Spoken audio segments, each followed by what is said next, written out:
जोधपुर गांव में शंकर अपनी पत्नी और बच्चों के साथ रहा करता था। शंकर का गांव में एक ढाबा था जिससे वो जो भी कमाता अपने घर परिवार चलाने में लगा दिया करता। काजल बिटिया, मैं तेरे बापू के साथ ढाबे पर जा रही हूँ। तू अपने छोटे भाई और अपना ख्याल रखना और घर का काम कर लेना। जी ठीक है माँ, मैं घर का काम करने के बाद राकेश को पढ़ाने बैठूंगी।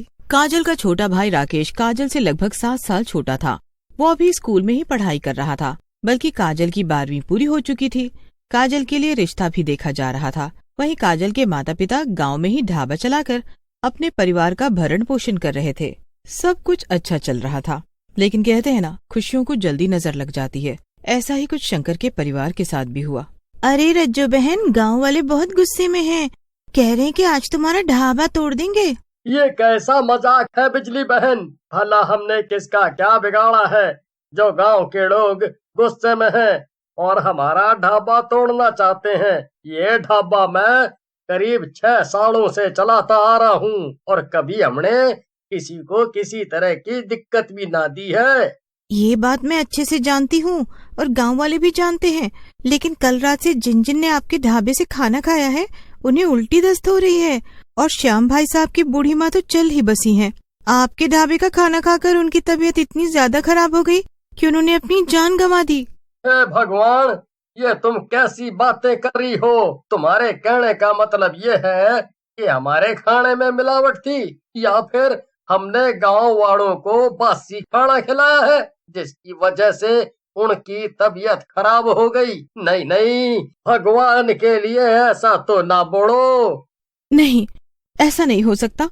इतने सालों से आज तक हमारे ढाबे का खाना खाकर किसी को कुछ भी नहीं हुआ और आज अचानक ये सब कैसे हो सकता है? मुझे तो कुछ भी समझ में नहीं आ रहा। बिजली रज्जो और शंकर को गांव वालों की बातें बताकर वहां से चली जाती है। कुछ देर बाद गुस्से में गांव वाले आते हैं और शंकर का ढाबा तोड़ देते हैं। शंकर अपने ढाबे को लोगों को तोड़ता हुआ देखकर उनके सामने बहुत रोता गिड़गिड़ाता है, लेकिन कोई भी उसकी एक नहीं सुनता। लोगों को मिलावटी खाना खिलाते हो और अभी अच्छा बनने का नाटक कर रहे हो। वो तो शुक्र मनाओ कि हमने तुम्हें गांव से नहीं निकाला है, सिर्फ तुम्हारा ढाबा ही तोड़ा है। हाथ पैर सलामत है, कमा कर खा सकते हो। अगर दोबारा तुमने ढाबा खोला तो इसे आग लगा देंगे, आग। ये सब जिस किसी ने किया है कभी खुश नहीं रहेगा, वो कभी नहीं। शंकर का परिवार अब संकट में आ जाता है। कमाने खाने का एक ही साधन था, उनका ढाबा, जिसे गांव वालों ने गुस्से में तोड़ दिया था। और गांव वालों का कहना था कि उस ढाबे में मिलावटी खाना मिलता है, जिससे लोगों की तबीयत खराब हो गई और गांव की एक बुजुर्ग बुढ़िया की मौत भी हो गई। अब शंकर को गांव में कोई भी काम नहीं दे रहा होता, न ही उसकी कोई मदद करना चाहता है। ऐसे में शंकर दिन ब दिन परेशान रहने लगा और एक रोज देर शाम शंकर को अटैक आता है और वो इस दुनिया को छोड़कर चला जाता है। शंकर का परिवार अब और भी बुरी स्थिति में फंस चुका था। माँ, आप कब तक ऐसे ही रोती रहेंगी और खुद को दोष देती रहेंगी? मैं हूँ ना, मैं आपका और राकेश का बहुत अच्छे से ध्यान रखूंगी माँ। काजल के ऊपर घर की जिम्मेदारी आ चुकी थी। अपनी बीमार माँ और छोटे भाई की जिम्मेदारी भी उसे ही संभालनी थी, जिस वजह से वो गांव के सरपंच के घर काम मांगने पहुंचती है। सुना है थारे बाप को अटैक आ गया। जो भी हुआ बहुत बुरा हुआ, लेकिन जैसे को तैसा तेरे बाप ने गांव के लोगों को मिलावटी खाना खिलाकर उन्हें बीमार जो किया था, उसका फल तो उसे मिलना ही था। मैं यहाँ आपसे काम मांगने आई हूँ और आप हैं कि मुझे जलील कर रहे हैं। मेरे पिता के बारे में आप जो कुछ भी कह रहे हैं वो सरासर गलत है। मेरे पिता 6 सालों से ढाबा चला रहे थे और इन सालों में कभी भी गांव वालों को किसी तरह की कोई दिक्कत नहीं हुई, लेकिन एक दिन गांव वालों की तबीयत क्या खराब हुई, सारा इल्जाम मेरे पिताजी पर आ गया। किसी ने खोजबीन करने की जरूरत भी नहीं समझी। बहुत लंबी जुबान है तेरी। वैसे गांव का कोई भी तुझे काम ना देगा और मैं भी तुझे काम देने से रहा। इब खड़ी क्या है, जा यहाँ। काजल सरपंच की बातें सुनकर घर लौट आती है और अपने परिवार को लेकर काफी ज्यादा वो परेशान हो जाती है। इस बात को भी कई दिन बीत जाते हैं और काजल को कहीं भी काम नहीं मिल रहा था। एक रोज काजल अपने घर के पीछे रखे सामानों को हटा रही होती है, तभी उसे एक हाथ गाड़ी मिलती है जो उसके दादाजी की थी। अरे वाह माँ, ये हाथ गाड़ी कितनी सुंदर है, लेकिन आप लोगों ने इसे ऐसे क्यों फेंक रखा है? रहने के लिए जितना घर है उस घर में ये सारी चीजें आ भी सकती हैं। वैसे ये हाथ गाड़ी तेरे दादाजी ने अपने हाथों से बना रखी है। ये गाड़ी वही चलाया करते थे। ठीक है, अब से ये हाथ गाड़ी मैं चलाया करूंगी और अपने दादाजी की परंपरा को कायम रखूंगी। काजल अब उस हाथ गाड़ी को साफ करती है और उसे चलाने लायक बनाती है, जिसके बाद वो गांव से शहर जाने वाली सड़क पर आने जाने वाले लोगों को अपने हाथ गाड़ी के जरिए लाने और ले जाने से कुछ पैसे कमा लिया करती, जिससे वो अपना घर चलाने लगती है। काजल अपने परिवार को अच्छे से संभाल रही थी। वो अपने हाथ गाड़ी से अच्छा खासा पैसा भी कमा लेती है, लेकिन एक रोज उसे घर आते हुए शाम हो जाती है। तभी उसे जंगल के रास्ते एक नकाबपोश आदमी मिलता है, जो उसे नुक्कड़ पर छोड़ने के डबल पैसे दे रहा था। काजल भी उसे नुक्कड़ पर छोड़ने के लिए तैयार हो जाती है, लेकिन जैसे ही वो कुछ दूर बढ़ती है, वो नकाबपोश काजल को किडनैप कर लेता है और उसे एक सुनसान जगह पर ले जाकर मारकर कुएं में फेंक देता है। आज मेरा बदला पूरा हुआ है। तूने मेरा अपमान करया था ना, पहले तेरे बाप को मारा, अब तुझे मारा।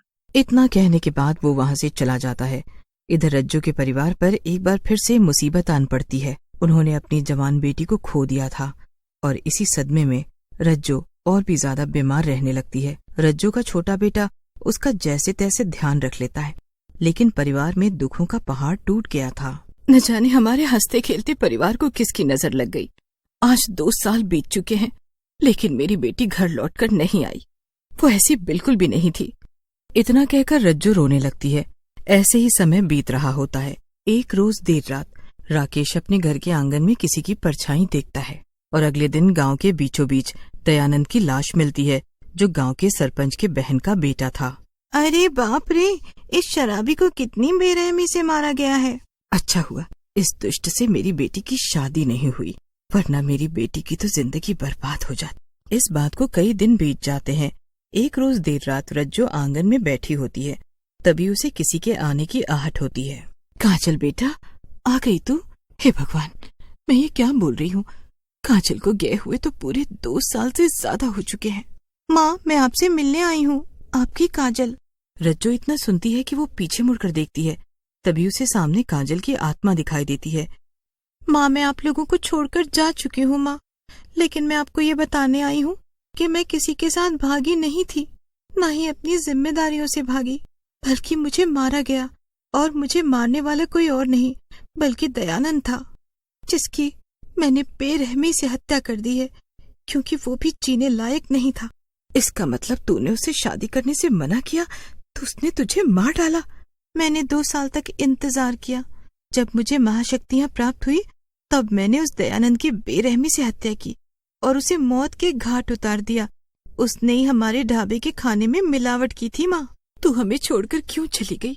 तू तो हमें छोड़कर चली गई, लेकिन तेरे जाने के बाद हमने कितने दुख झेले हैं, कितना कुछ सुना है, तुझे कैसे बताऊं।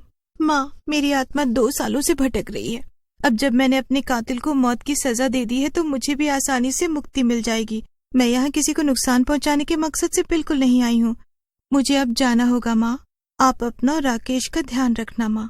तेरे बिना हम कैसे रह रहे हैं ये तो हम ही जानते हैं। तू हमें छोड़कर मत जा काजल, तू हमें छोड़कर मत जा। मुझे जाना होगा माँ, मुझे जाना होगा। इतना कहकर काजल की छवि धूमिल होती चली जाती है। वहीं रज्जो अपनी बेटी को देखकर बहुत रोती है और अंततः उसे अपनी बेटी के कातिल का भी पता चल जाता है, जिसे उसकी बेटी ने मौत के घाट उतार दिया था। लेकिन रज्जो को अपने परिवार के खोने का गम हमेशा रहेगा।